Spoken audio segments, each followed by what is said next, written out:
अस्सलाम वालेकुम नाज़रीन, प्रोग्राम टेस्ट फार्म के साथ मैं हफ्जुल अय्यूबी। नाज़रीन, पाकिस्तान डिफ़ाल्टर की तरफ जा रहा है, ऐसी पेशन गोइयाँ की जा रही हैं। क्या वाकई ऐसा है? क्या महरक़ात ऐसे बताते हैं? पाकिस्तान में सियासी और मुआशी अदम इस्तेकाम में तेज़ी आ रही है। इन्वेस्टर खामोश तमाशाई बने हुए हैं, कारखाने और इंडस्ट्री बंद हो रही है। ऐसे में हुकूमती मुआशी पॉलिसियाँ कहाँ हैं? अगर खुदा न खास्ता पाकिस्तान डिफ़ाल्टर की तरफ जाता है तो रेस्क्यू कौन करेगा? क्या मौजूदा हालात पर काबू पाया जा सकता है? क्या मौजूदा मसाइल हल हो सकते हैं? क्या टैक्स टारगेट पूरे हो सकते हैं? इस पर आज हम गुफ्तगू करेंगे। नाज़रीन, मेरे साथ इस वक्त लाइन पर मौजूद है डॉक्टर इकरामुल हक साहब, माहिर मुआशात हैं, माहिर टैक्स अमूर हैं, माहिर टैक्स लाज हैं। डॉक्टर इकरामुल हक साहब, अस्सलाम वालेकुम सर, आपको अपने प्रोग्राम में खुशामदीद कहते हैं। सर, ये बताइएगा कि पाकिस्तान में मुआशी बदहाली का जो ज़िम्मेदार हैं वो बैनुल-अक़वामी हालात हैं या पाकिस्तान की अपनी मुआशी टीम की वजह से हम मुआशी बदहाली का शिकार हैं? पाकिस्तान की जो मौजूदा माशी सूरत हाल है उसकी बदहाली का हम सबको पता है। ये एक दिन में नहीं हुई, इसका ताल्लुक़ हमारे माजी से है, जिसमें मुख्तलिफ़ हुकूमतों ने ना तो हमारे मालियाती ख़सारे के ऊपर कंट्रोल किया और ना ही हमारा जो करंट अकाउंट का ख़सारा था उसमें किसी किस्म का कंट्रोल किया। सो नतीजा इसका ये निकला कि पाकिस्तान को बहुत ज़्यादा कर्जा जात लेने पड़े। अब हमारी हालत ये है कि जो भी हम रेवेन्यू इकट्ठा करते हैं उसका बहुत बड़ा हिस्सा तो सिर्फ़ सूद की मद में चला जाता है और असल कर्ज़े अपनी जगह खड़े हैं। ये सूरत हाल जो है इसने पाकिस्तान को एक बहुत ही बदनुमा किस्म के जाल में और एक बहुत बड़े माशी जो है वो बदहाली में डाल दिया है। ये कर्ज़ों का जो जाल है इसके अंदर हम बहुत बुरी तरह फंस चुके हैं। ये कहना कि इस माशी बदहाली में क्या बाहर का कितना ताल्लुक़ है, तो ये जंग तो अब जो रूस और यूक्रेन की हुई है तो अभी शुरू हुई है। जो कोविड का मामला था वो भी रीसेंट है। पाकिस्तान तो इससे पहले भी बहुत ज़्यादा माली मुश्किलात का शिकार रहा है और अब इस सूरत हाल ने यकीनी तौर पे इसको और भी ख़राब किया। जब दुनिया में चीज़ों की कीमतें महंगी हुई हैं, हमारे पैसे की कदर कम हुई है, तो ये सारी चीज़ों का ताल्लुक़ दरअसल हमारी अपनी गलत माशी पॉलिसियों से है और उस बुनियादी ढांचे से है जिसके अंदर हमने अपने आप को कभी भी एक ऐसी माशी क़ुव्वत नहीं बनाया कि हम अपनी चीज़ें बाहर ज़्यादा बरामद कर सकें और कम जो है हम जो है उनकी दरामद करें। जब हम लोगों ने अपनी चीज़ों की इनपुट जैसे एनर्जी वगैरह की महंगी रखी है, जबकि हमने लोगों ने अपनी एफिशिएंसी ठीक नहीं की, अपनी प्रोडक्टिविटी ठीक नहीं की, तो उसका नतीजा यही निकला है। तो इस बारे में मेरी राय बिल्कुल क्लियर है कि पाकिस्तान की मौजूदा माशी बदहाली का दरअसल जो ज़िम्मेदार है वो हमारा जो हुकूमतों की गलत पॉलिसी और हमारा माशी ढांचा है। डॉक्टर साहब, ये भी बताइएगा कि आपके ख्याल में जो मौजूदा हालात और अवामी मसाइल को हल किया जा सकता है तो वो कौन सा रोड मैप होगा जिसके ज़रिए ये मसाइल हल हो सकते हैं? मौजूदा माशी बदहाली से निकलने के लिए हमें बहुत मेहनत की ज़रूरत है।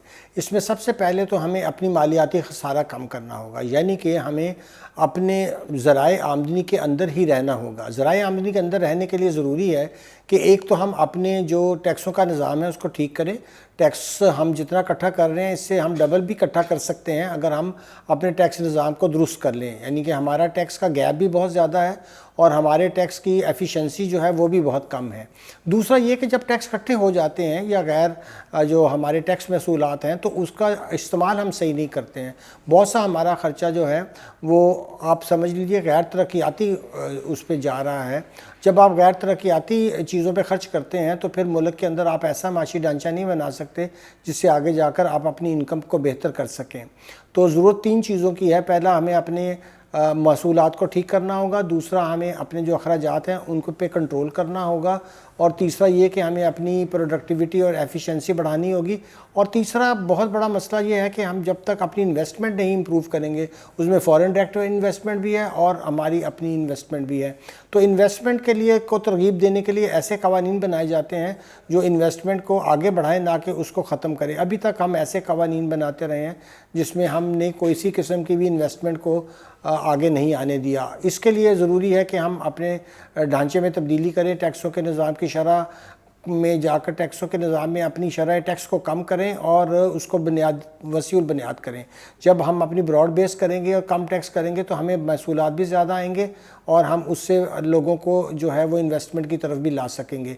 अगर ये हम सारे काम करें, अपनी बरामदात को जो है वो बेहतर बनाएं और बरामदात ख़ास हम सेक्टर्स में ही ना रखें। ITC जैसे हमारी उसमें इनकम टैक्स में आप देखें कि सिर्फ 3-4 ही जो चीज़ें हैं उसका ज़िक्र है, मगर अगर हम IT इनेबल्ड सर्विसेज को بہت زیادہ بہتر کریں اور ہم اپنی جو روایتی ہماری ہیں باہر کے برآمدات اس میں بھی ہم ویلیو ایڈ زیادہ کریں اور اس میں بھی بہتری لائیں، تو پھر ہم بہتر ہو ایسا اپنا معاشی نظام میں جو ہمارے اوپر قرضوں کا بوجھ ہے اور جو ہماری پرابلمز ہیں ان کو ہم ختم کر سکتے ہیں۔ ڈاکٹر صاحب آخر میں یہ بھی بتائیے گا، اگر ایسے ہی حالات رہے تو جون تک پاکستان معاشی طور پر کہاں کھڑا ہوگا؟ کیا ہم ڈیفالٹ کی طرف تو نہیں جا سکتے؟ اس وقت پاکستان کو بہت سے چیلنجز کا سامنا ہے۔ معاشی محاذ پہ ہمارا سب سے بڑا مسئلہ تو یہ ہے کہ آنے والے سالوں میں اگر ہم اپنا کرنٹ اکاؤنٹ ڈیفیسٹ یعنی کہ اگر ہم اپنی جو برآمدات کا اور ہماری درآمدات کا فرق ہے اس کو ختم بھی کر لیں تو پھر بھی ہمیں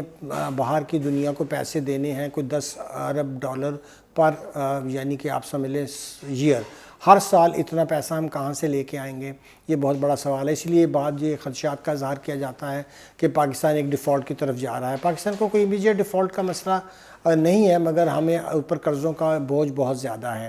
اگر یہ معاشی حالات جس میں ہم اب دیکھ رہے ہیں کہ ہمارے پاس اتنے بھی پیسے نہیں ہیں کہ ہم اپنے جو درآمدات ہیں اس کو بھی فنڈ کر سکیں، ہمارے پاس اتنے محصولات نہیں ہیں کہ ہم اس سے جو ہے وہ خسارہ اپنا ختم کر سکیں، اور خسارہ ختم کرنے کے لیے ظاہر ہے کہ پہلے تو ہمارے قرضہ جات کم ہوں گے، تو سود کی مد میں ہمارا اس وقت 60% سے زیادہ جا رہا ہے، اس کو ہم درست کریں، اور جو قانون اس بارے میں بنا تھا کہ 60% سے زیادہ جی ڈی پی کے ہمارا قرضہ نہیں ہوگا اس پہ عمل درآمد کریں، آؤٹ آف باکس سلوشنز کریں، محصولات کو بہتر کریں، اخراجات کو کم کریں، اور اس کے لحاظ سے پھر ہم لوگوں کی ایفیشنسی بھی بڑھائیں، لوگوں کو اسکلفل کریں، اپنی ہیومن ریسورس ڈیولپمنٹ پہ پیسہ لگائیں، ریسرچ اینڈ ڈیولپمنٹ پہ پیسہ لگائیں، اور سب سے بڑی بات یہ ہے کہ ہمیں انویسٹمنٹ چاہیے۔ انویسٹمنٹ کے بغیر ہم کبھی بھی آگے نہیں بڑھ سکیں گے۔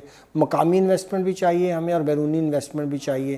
انویسٹمنٹ کے بغیر تو نہ ہم نئی نوکریاں پیدا کر سکتے ہیں اور نہ ہی اپنی معاشی صورتحال کو بہتر کر سکتے ہیں۔ تو حکومت کو اور اپوزیشن دونوں کو مل بیٹھنا چاہیے، کیونکہ جون تک تو یہ حالات بہت خراب ہوں گے کہ ہمیں کون سے جو ایمرجنسی اور سمجھیے کہ ہمیں اقدامات لینے ہیں تاکہ ہم فوری طور پر اپنے جو یہ ہمارے پاس اس وقت جو بہت بڑا مسئلہ ہے کہ وہ ہم اپنے جو قرضہ جات ہیں ان کو کیسے ادا کریں، اس کے لیے ہمیں پوری کوشش کرنی چاہیے، اور جو چیزیں میں نے عرض کی ہیں اس کے اوپر عمل درآمد کرنا چاہیے۔ جی بہت شکریہ ڈاکٹر اکرام اللہ صاحب، آپ نے ہمیں ٹائم دیا۔